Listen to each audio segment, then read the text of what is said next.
بەناوی ئەو خودایی میهرەبانیەکەی هەموو گردوونی گرتووەتەوە. بەخێر بێن بۆ یەکەم ئەڵقەی پرۆگرامی بەربانگی میهرەبانی. لێرە لەناو ئارامی ماڵی خوددادا زانستی پزیشکی و فەرمایشتەکانی ئاین ئاوێتە دەکەین تا چرایەک بێت بۆ تەندروستیتان. بسم الله الرحمن الرحيم والصلاة والسلام على سيدنا محمد وعلى آله وأصحابه وأتباعه ومن والاه بإحسان إلى يوم الدين. مانجي مبارك يا أخوة بخير بي ومانجي تيشو قيامات مانجي چونە جۆر لە دەرکەی ڕەیان خەڵاتی خوایە خی گەورە بەرەکەت بێخیتە ژیانی هەمومان ژیانمان پڕکە لە تاعات و عیبادەت و ڕەزامەندی خۆی.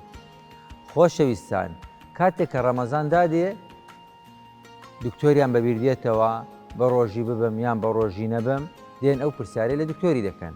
دەمەوێ هۆشیاری کۆمەلگا بەرز بکەینەوە. مانجی پیرۆزی ڕەمەزان هیچ ڕەبتی بە دکتۆریەوە نییە، بەڵکو ئێستا کە دێن پێناسەی ڕەمەزانی دەکەم بزانین لە چێندەر دکتۆر دێتن تەدەخول دەکاتن. خۆشەویستان، گرنگترین شت لە ئاینی پیرۆزی ئیسلام چییە؟ طەبیعی پێویستە هەمومان بزانین کەوا علمی زانستی پزیشکی طبی ئیش لەسەر مادەی دەکا، بەس لەسەر مادەی ئیش دەکا، یعنی ئەمە هیچ شتێک باوەڕمان بەو شتەیە کە وەکو دکتۆرە قسەی بکەم باوەڕمان بەو شتێ هەیە کە دەیبینین کە هەستی پێ دەکەین کە تەجروبەی لەسەر دەکەین ئەوە ڕپۆرت دەکرێتن لەسەر مادە ئیش دەکات. ئەوە پێ دەرێن علمی ئەبدان جەستا. علمی ئەدیان گرنگترین شت ئیشی لەسەر دەکات دەزانن چییە؟ کە ئەو شتەیە نابیندرێ، نابیسترێ، بۆنی ناکرێ، لەمز ناکرێ، پێی دەرێن غەیب.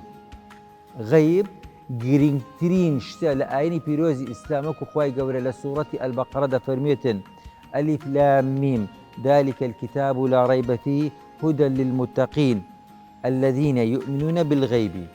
کەوا بەخۆی ئەلیف لام میمەکە لە بدایەتیەوە مەجهولە، خەڵک نازانی بزەبت معنای چییە، بەڵام پێکهاتی قورئانیە کە 14 حرفی کە دەوا دەست پێ کردیا دەرێتن نیشانەی متەقیەکان چییە؟ یەکەمینیان ئیمانیان بە غەیبە.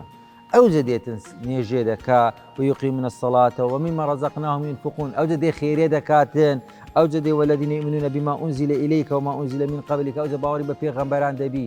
بەڵام گرنگترین شت غەیبە. بە ڕۆژی بوون بەششی غەیبە، ئەجر و پاداشت و دەرکەی ڕەیان و پێشوو قیامەت غەیبە. عیلاقەی بە مەندیل سپیەکانەوە هەیە. باشە لۆ دێنەکەن دکتۆری و خوای گەورەش یەک محاسبەی دەکاتن، محاسبەی نەفەرەکان یەک دەکاتن. ڕەبتی بە دکتۆری چییە؟ دەمەوێت ئەوی باز بکەم. لە ئاینی پیرۆزی ئیسلام بە ڕۆژی بوون یعنی چ؟ بە معنای لوغەوی یعنی خۆگرتنەوە، بە معنای فقیەکەی یعنی خۆگرتنەوە لە خواردنەوە ئارەزوی جنسی لە نێژی بەیانی تاوەکو نێژی مەغریبی بە مەبەستی خواپەرستی. هەموو مسلمانێکی عاقڵی بالغ دەبی بە ڕۆژی ببیتن ئیلا ئەگەر نەخۆش بی یان مسافر بی. ئەوە خوای گەورە ڕوخسەتی دایە لە ناو نەخۆشەکەی ئافرەتی سووری مانگانەی دەگرتەوە لەگەر دوای ویلادەی دەگرتەوە.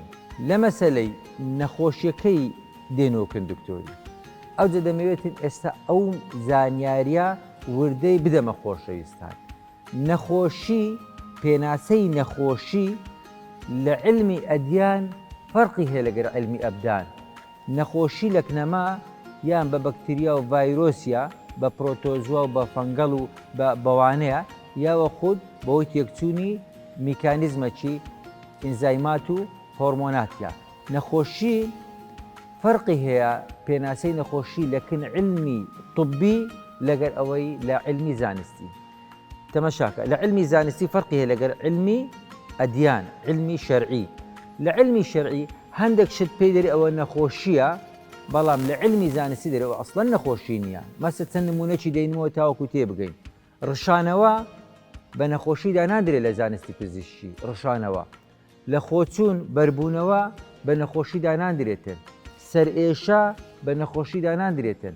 ئەوانە علاماتی نەخۆشینە.